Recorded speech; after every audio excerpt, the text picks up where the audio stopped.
Next item tonight is receive a petition or correspondence from the public. Ms. Barry? Paul Aldrich.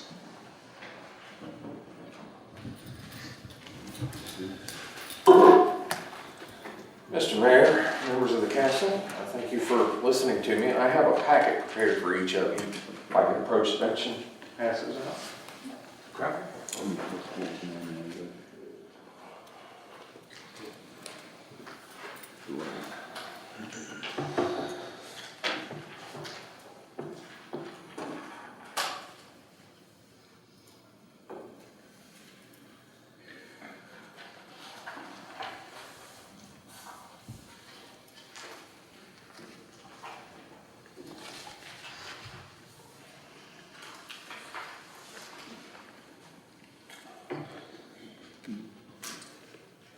What you have before you, I'm sorry, my name is Paul Aldrich. I live at 256 Orchard Street in town. What you have before you is a copy of resolutions. The first copy is the resolution that I'm asking for a vote on, hopefully this evening, or as soon as possible, which would be the resolution declaring the town a Second Amendment sanctuary. The documentation provided to you is directly from the Warren County resolution, which was approved unanimously. I ask that you declare the same for the town, protecting our citizens from the unconstitutional laws being put forth by the Virginia legislature.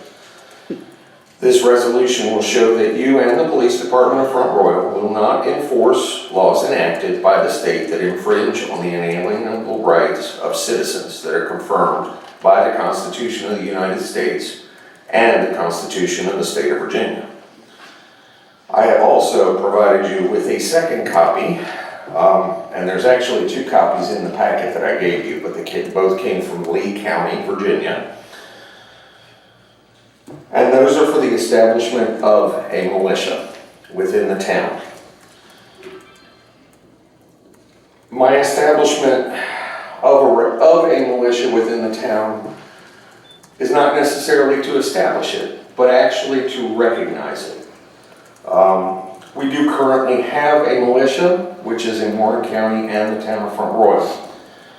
That militia is organizing, very well organized, self-funded. I'm not asking you to put money forth.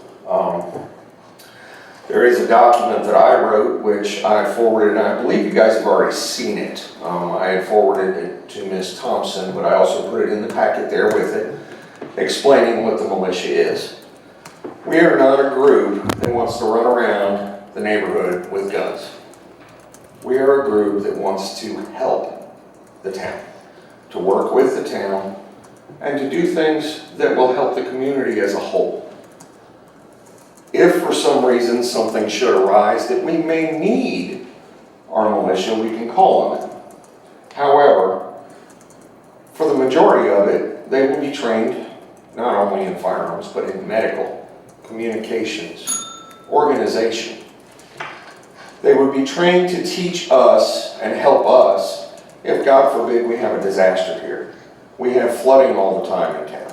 I'm well aware of it. Where I live, I get it all the time. Cleanup can be a mess. We have storms. I mean, look, in my Facebook, I guess it was 4 years ago, we had a storm where we had 30-some inches of snow. We were having trouble getting people to the hospitals. Things like that would be a simple phone call to activate the leader. The leader would then call those within the militia that have four-wheel drive trucks, and we can get people to the hospital.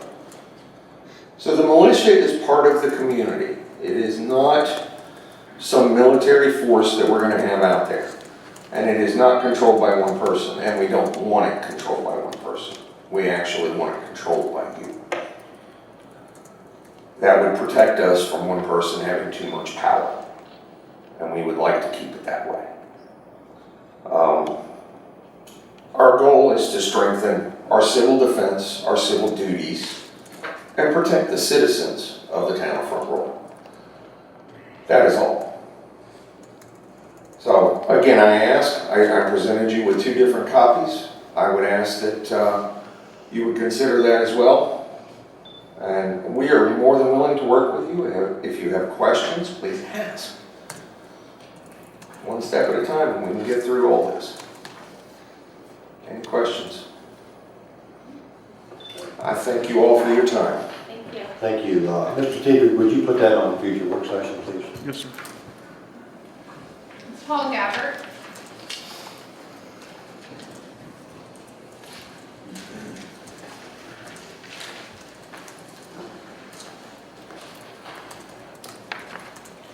Good evening, Paul Gabbard, 1221 Valley View Drive.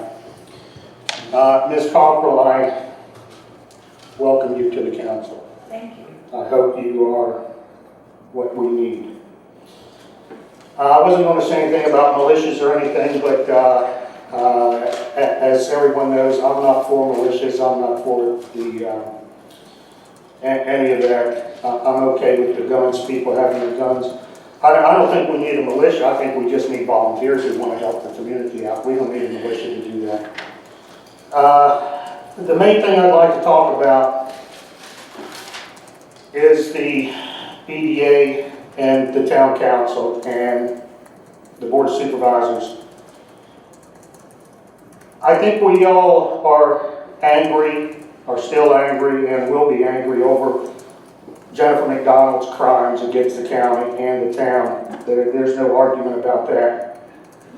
But now we have a new county board of supervisors. We have a board on the EDA that's willing to make changes, and they're trying to do that. They're trying to change for the county and the taxpayers, both of them, the board on the EDA and the county board of supervisors. I'm so impressed with the new county board of supervisors that it's like a whole new life in this county.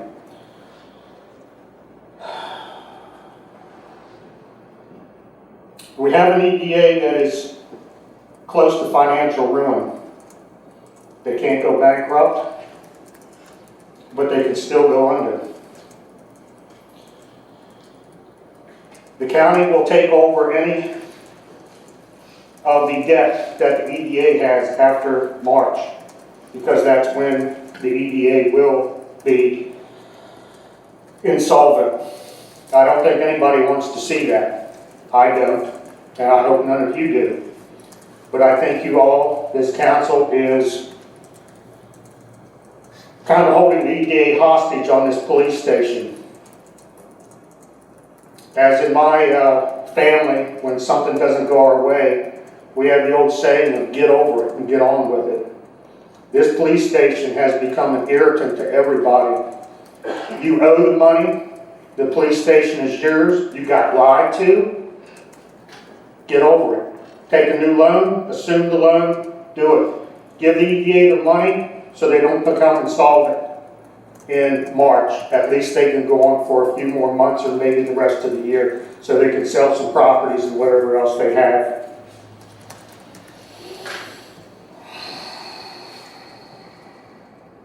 Fighting the non-winning battle over the police department is the wrong path to keep going down. And like I said, in March, when the EDA comes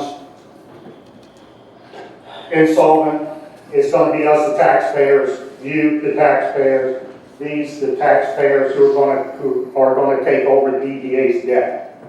The town isn't going to get any money out of this whole lawsuit. They're not going to get any properties. The properties will become, I guess, part of the county. The county, will, I guess, will have to get rid of them. The town is spending too much money on attorney's fees. You spend more attorney's fees than what the interest is that you owe on the loan for the police department. And the legal fees are only going to go up and up and up. You're not going to get a dime. You're not going to get a dime out of McDonald's. You're not going to get a dime out of the EDA. You're not going to get a dime out of anybody.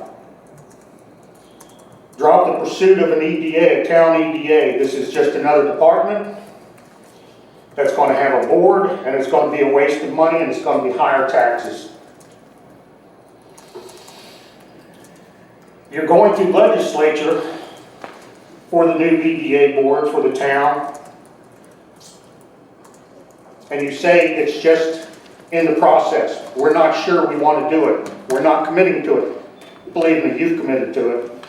If it goes through legislature, you're going to do it. You're not fooling anybody on that. Don't create a town, which is where it's coming. Don't create a town to where only a few citizens are going to be proud to call it home. Right now, this council is the one that is keeping this county and this town from coming out of what it's been in lately. You all need to get with the EDA board, you need to get with the county, the supervisors, and you need to work this out. You need to be proactive and wanting to work this out, and not be the group that stays over here that still fights for money that you're not going to get. And I thank you. Thank you, Mr. Chairman. Ms. Berry? Renee Flowers.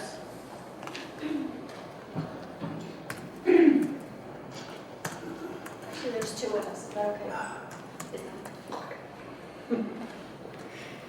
Hi. My name's Renee McDaniel Flowers. I live at 119 Jenny Run Drive. 119 Jenny Run Drive, Front Royal. This is my friend and colleague. I'm Debbie Quinney. I live at 95 Parkway in Front Royal. We are mental health professionals in this county 20 plus years now. And we are currently graduate students at Eastern Mennonite University. Excuse me, and this actually came about as an advocacy project that we were doing for our school. But we decided to keep it local and focus on a problem that we've recognized in our county, in our town, for the last 20-some years, having to do with our clients and other underprivileged people not having access to appropriate transportation. Yeah, so Renee and I, and again, this is from our collective experience working in this area for 20 plus years, and just seeing what our clients deal with. I think it's a wonderful thing that Front Royal has public transportation, which it did not have when I first moved here in 1999. So I hail that as fantastic. And we just submitted a proposal based on our findings from work with our clients and also our colleagues about things that we think could be done to improve access. A lot of our clients maybe have to walk a long ways to get to the bus stop, and the bus, schedule is restrictive for folks who may be able to get a job second and third shift. There's no bus that can pick them up to take them to and from work. The schedule is mostly about 9 to 5, and I don't have it in front of me right now.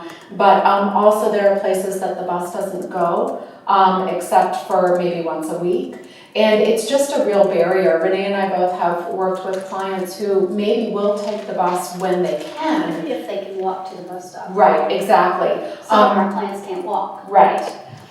So there's so many issues that I think our clients want to be involved in the community. They want to work. They want to be contributing citizens. And they can't, maybe they live on $700 a month. They can't afford a car. They can't afford to pay for themselves to get to where they need to go. So our proposals are really pretty simple. We'd like to see the bus routes expanded to at least 8 or 9 p.m. to accommodate for people. Right, exactly. To accommodate for people who have jobs working second and third shift. And to have some extra stops added to include, I know that Lord Fairfax Community College isn't part of this town or part of Warren County, but we do have some clients who live like 12 minutes outside of town. If they could get into town, either to work, or if some of our clients here could get to the school, to go to school, that could become higher functioning. And participate more in our local economy and working and going to school. And a couple, the trolley schedule that we found wasn't current.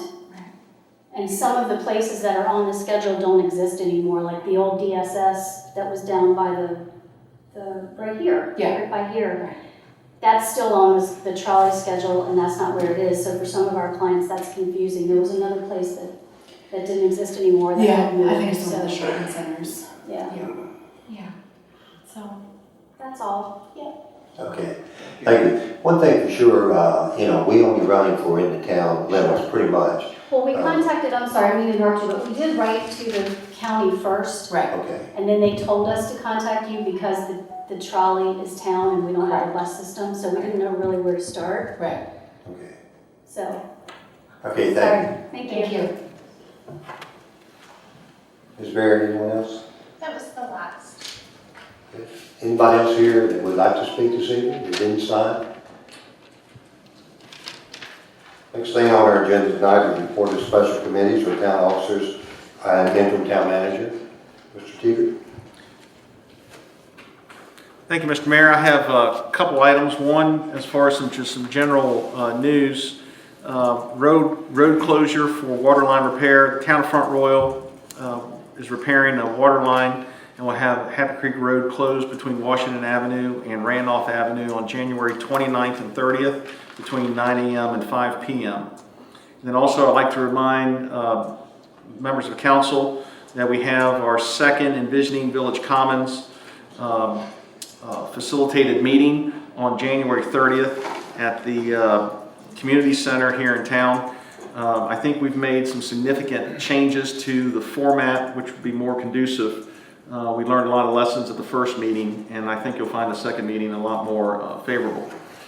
Lastly, Mr. Mayor, this is the favorite part of this job, frankly, and it's to recognize great employees. And department heads and I have made it a real effort, as did former town manager Joe Waltz, of recognizing those employees that take pride in their performance, that go above and beyond. And tonight, Mr. Mayor, it's a true privilege to introduce to you Timmy Fristo. Timmy is a wastewater treatment plant, and for those of you who may not know, he's been with the town of Front Royal for 39 years. Am I right? Pretty close? And he's been a dedicated and hard-working employee throughout his career. Timmy has worked nights on weekends and holidays when needed to keep the wastewater plant operating efficiently to avoid any issues. He spends a lot of time working with state and federal agencies to keep the town in compliance with all the rules and regulations. He also provides several plant tours to local schools throughout the year to help children understand the process of the plant and the importance of its operations as well. It's amazing the amount of pride that Timmy takes in his job with the town and the wastewater treatment facility. He's a hard worker and is not afraid to get out in the plant with his employees and take the necessary tasks to get the job done. The amount of knowledge that he has is most impressive, and that's probably some of management's greatest concerns is, we're trying to find the next Timmy and get that person trained up. Because he really knows that plant and knows the rules. So, Mr. Mayor, if you join me, I'd like to give Mr. Fristo Timmy an award, please. Okay.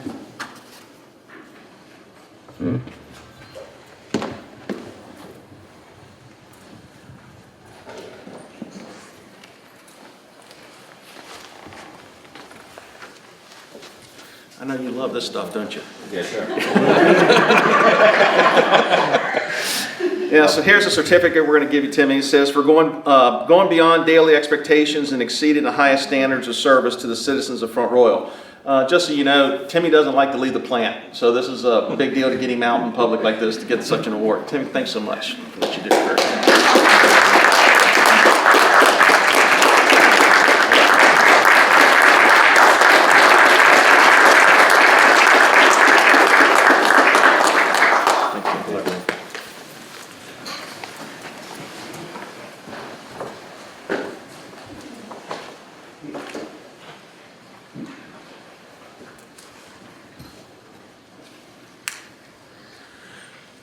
Mr. Mayor, members of council, that concludes my report.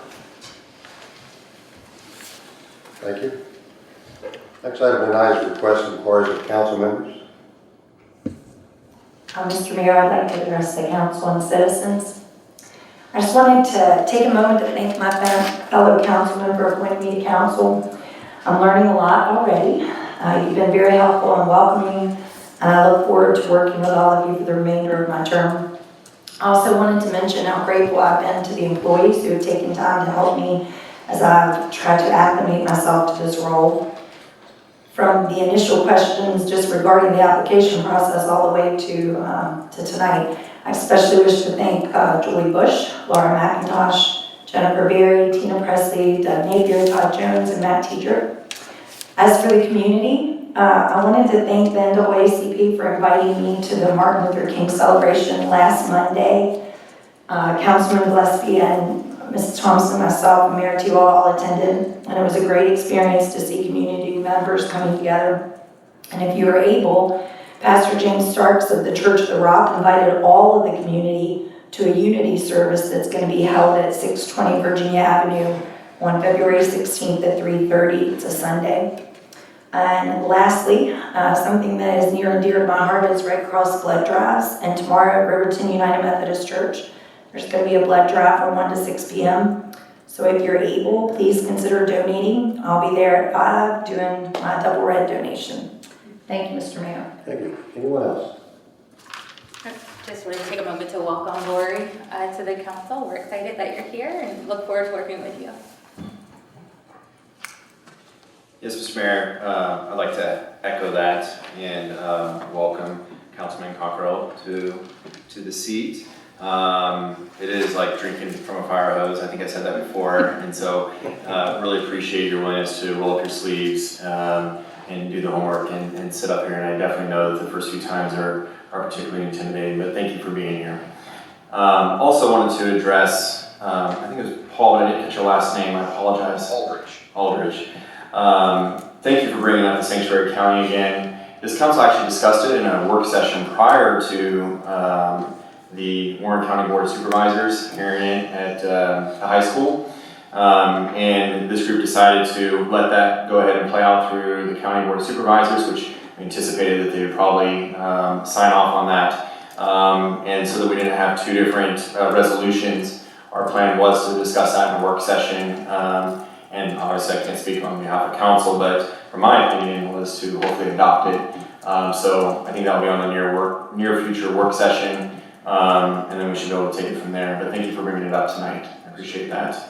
And then, Mr. Gallagher, I'm going to have to address some of the facts that you threw out there. But as always, thank you for bringing it up. I do want to address that your comment about working towards unity. I couldn't agree with you more. I'm really excited about this board of supervisors that is there and willing to work through this. And I think you'll see in the upcoming months a lot more collaboration between town council and the board of supervisors, specifically around kind of the direction of the EDA.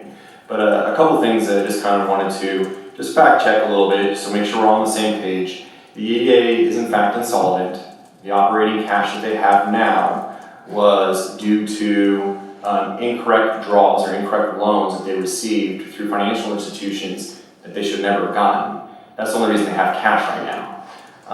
Not because of the town withholding money from the police department, and that is a tricky situation. I agree, we do need to get over that. We need to figure out a way to get a loan and get the money back to the EDA. The problem is kind of the rubber hits the road when you're talking about town citizens' money that's lost. So when you talk about the town holding the EDA hostage, the irony in that is, if you've already forgotten, the new market tax credit, where we as town council made a commitment to our town citizens that we were going to absorb a certain amount of debt associated with the police department, and that we were going to pay on that debt service through a few incremental tax raises that we made 3 or 4 years ago in anticipation for that. The problem with a different interest rate on that is now that debt service is higher than what we promised the town citizens it would be. And so, whereas I agree with your statement, we've got to figure out how to move through that and move through it quickly, I just want to make it clear that it isn't as black and white as just swallow that money and let's move on. I mean, I wish we could, but that's what we're trying to figure out. With regard to the attorneys that are involved, we have solicited legal help on this to work directly with the EDA's attorneys and the county's attorneys to help facilitate resolution. Obviously, it can be difficult when you're an elected official representing the town, when you're an elected official representing the county, when you're a seated EDA board member representing the EDA board, to come to a consensus on how to move past significant damages from each body. What my hopes are with the attorneys is not to see who can get the most money out of each governing body, because we all lose on that scenario.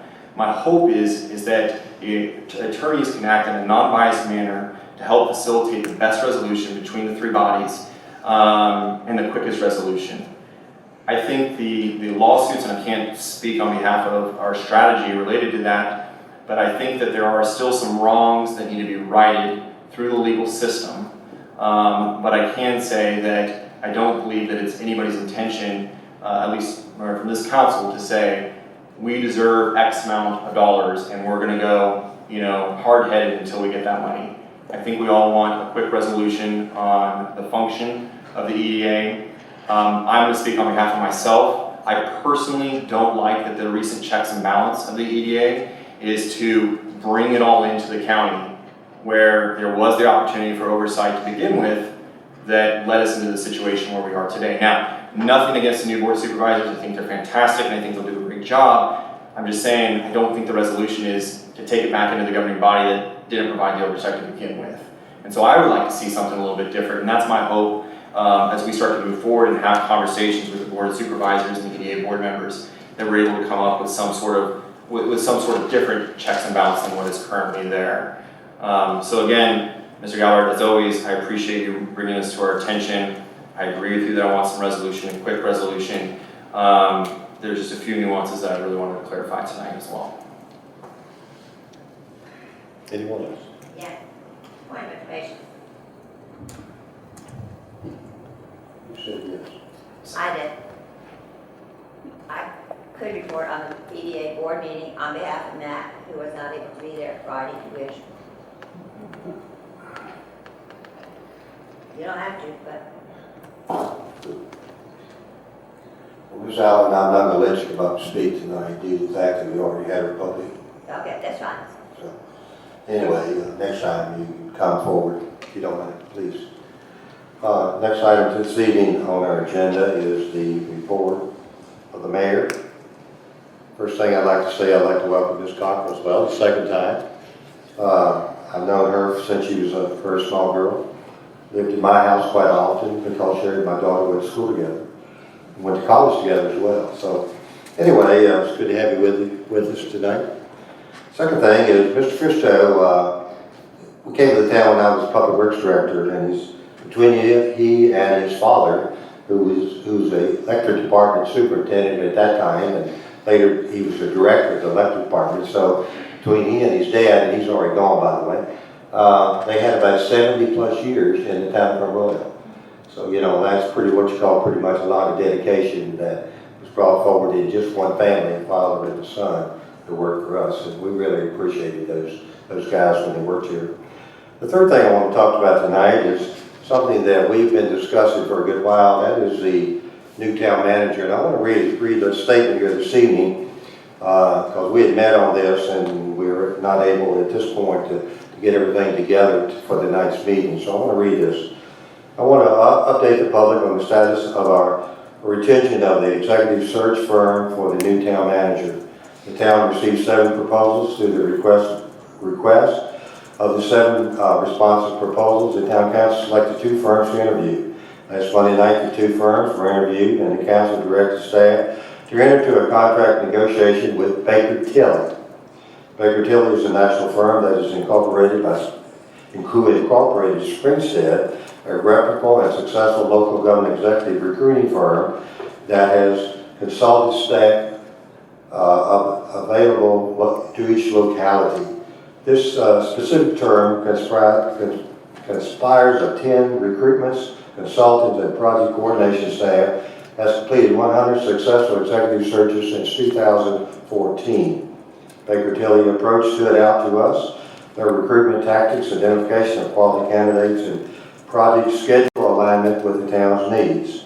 To back up all of these points, Baker Tilly provided reference and sample material of their proposals and interview to the satisfaction of the town of Arroyo. Town Council interviewed Baker Tilly on January the 21st, 2020 to clarify the proposal submission. Town Council has also so discretion determined that Baker Tilly is clearly highly qualified than the other candidates under consideration. Typically, it would take 3 to 4 weeks for the appropriate contract documents to be drafted, reviewed by legal counsel, approved by the council, and ratified.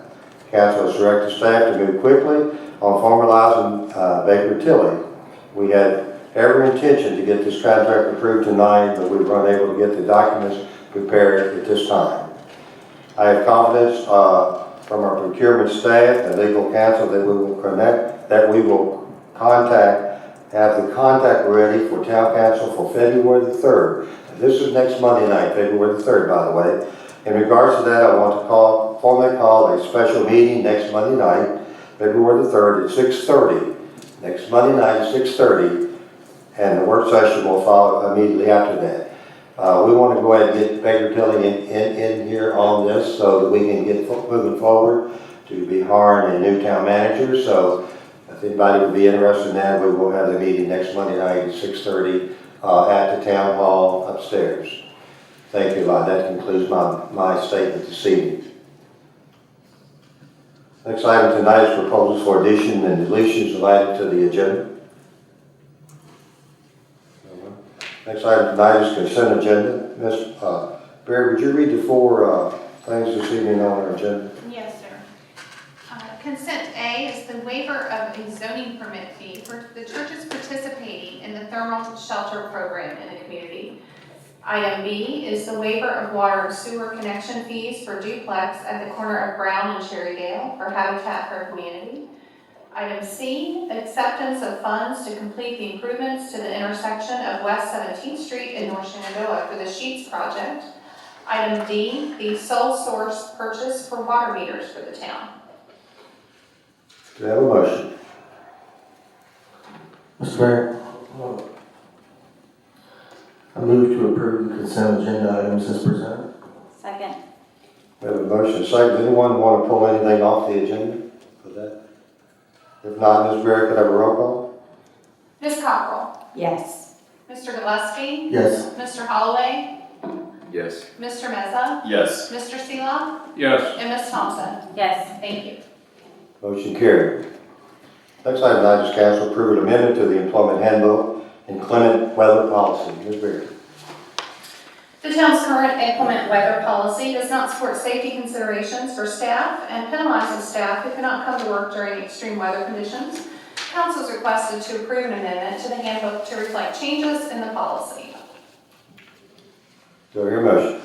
Mr. Mayor, I move that council approve an amendment to the inclement weather policy to be included in the employee handbook as presented. Second? We have a motion second. Ms. Barry, could I have a roll call, please? Ms. Cockrell. Yes. Mr. Gillespie. Yes. Mr. Holloway. Yes. Mr. Meza. Yes. Mr. Seelock. Yes. And Ms. Thompson. Yes. Thank you. Motion carried. That concludes our regular meeting this evening. At this time, we'll go into our work session. If anybody would like to stay with that, you're welcome. They'll be over here, so we'd like to encourage you to do that. Do I hear a motion to adjourn? So moved. Second. All in favor, say aye. Aye. Motion carried.